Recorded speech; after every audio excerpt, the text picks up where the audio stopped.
etong VR box. Hello guys! So ayan, eto, tsak matutuwa ang mga anak nyo dito sa ipapakita ko sa inyo. Kasi usong-uso to ngayon. Talagang usong-uso siya. Tapos eto, bubuksan ko, papakita ko sa inyo to kung ano to ha. Wait. Ay teka, ASMR muna tayo. Dinig niyo. Oh, eto na, bubuksan na. So ayan guys, bubuksan na natin tong in-order ko dito sa TikTok. Ayan, in-order ko to guys ha. Ang mura lang nito, dati ang mahal-mahal nito. Sobra, dati ang mahal-mahal nito. Tapos ngayon nagmura siya. Sobra, legit. Legit pa sa legit. Oops, ano to? I-open natin. So, eto na nga. Etong VR box. Ayan. Ayan, VR box. Usong-uso to ngayon. Usong-uso to ngayon kasi nauuso na naman ng VR. Alam nyo yung ano, yung mamahaling brand na worth 100, worth I think 300,000 siguro yun. Yung nilalagay dito. Basta, si ano yun, may kagat yun, na may kagat naman sanas. Ayun. Parang ganito siya. Ayan, parang ganito siya. Ayan, VR box. Eto, murang-mura lang. Dati ang mahal-mahal nito. Ngayon, eto, napakamura. Ayan, syempre ilalagay ko sa yellow basket yan.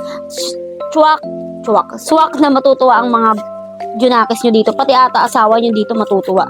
Siyempre, open natin kung ano naman ito. Oh, excited yarn. Wait lang. So, ayan. Ito muna. Unang sulat. Itong white. Parang ito sa glass ata. Sa glass. Diba? Ayan siya. Tapos may manual. Ayan.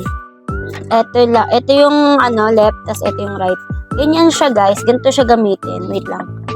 Okay. Yan, wait lang. Ayan. Puro wait lang. Dito ilalagyan ng phone. Ayan. Diyan mo ilalagay yung phone. Diyan mo siya ilalagay. Tapos, pag nailagay mo na yung phone, sasarado mo, syempre. Sarado mo ng ganyan. Tapos, papasok dito. Ayan. So, ganyan siya. Ganyan. Tapos, makikita nyo pag ganyan. Oh, di ba para ka nagaganon? Oh. Ang cute. So, ito try natin.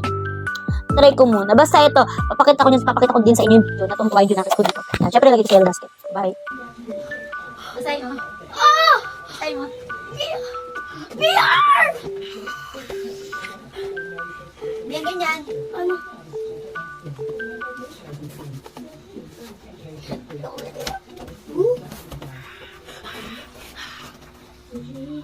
Lalagyan mo yung cellphone dyan. Ayan mo, kailangan mo lakas ng loob, tibay ng dito. Pero sa naman bago ka eh. Pero pag bagalan, makakasanayan mo rin.